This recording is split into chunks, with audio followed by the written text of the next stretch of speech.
আজকে চলে গিয়েছিলাম একটু ভাটা, তারপর যা হলো আমার অবস্থাটা।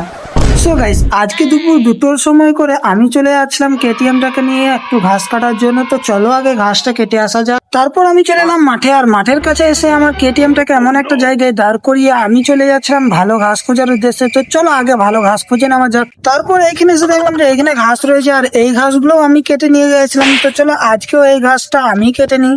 তো তারপর আর কি ঘাস কাটতে লেগে পড়লাম আমি। তারপর আর কি দেখতে দেখতে আমি কেটে নিলাম এক বস্তা ঘাস। তোমরা বুঝতেই পারছো আমার হাতের স্পিডটা কত। তো ওইসব বাদ দাও, চলো আমার আরেকটা কাজ আছে, তো সেইখানে যাওয়া যাক। তো আর কি কেটিএম এর কাছে এসে কেটিএম এর উপরে বস্তাটা লাগিয়ে নিলাম। তারপর আর কি হাঁটতে হাঁটতে চলে যাচ্ছিলাম আমার সেই কাজটা করার জন্য। তো চলো বন্ধুরা, শেষ অব্দি থাকো, জানতে পারবে কোথায় গিয়েছিলাম। তো আবার আজকে চলে এসেছিলাম আমি ভাটা। তো সেইখানে আরেক বস্তা পোড়া কয়লা আছে, তো সেই কয়লাটা নিয়ে যেতে এসেছিলাম। তো চলো বন্ধুরা আগে খুঁজে নেওয়া যাক কোনখানে আছে কয়লাটা। তারপর আর কি খুঁজতে খুঁজতে ফাইনালি পেয়ে গেছিলাম কয়লার বস্তাটা। তো চলো এবার কয়লার বস্তাটাকে নিয়ে যাওয়া হোক আমার কেটিএম এর কাছে। তো কেটিএম এর উপরে কয়লার বস্তা ঘাসের বস্তা দুটোকেই চাপিয়ে আমি হাঁটতে হাঁটতে চলে যাচ্ছিলাম ঘরের দিকে। আর বুঝতেই পারছো বন্ধুরা কতটা কষ্ট লাগছে দুটোকে এক হাতে নিয়ে যেতে আর এক হাতে ভিডিও করছি। তো সেই জন্য তোমরা একটু লাইক ফলো করে দিও। তো চলো আগে চলে যাওয়া যাক ঘরের মধ্যে। তো তারপর চলে এলাম আমি ঘরে। তো চলো বন্ধুরা এবারে এগুলোকে আমি আমার কেটিএম থেকে নামিয়ে ফেলি। কেটিএম থেকে নামানোর পর ঘাসটা অন্য একটা বস্তার মধ্যে ভরে আজকের মিনি ব্লগটা শেষ করলাম। যদি তোমাদেরকে এই মিনি ব্লগটা ভালো লেগেছে একটা ফলো করে রাখতে পারো।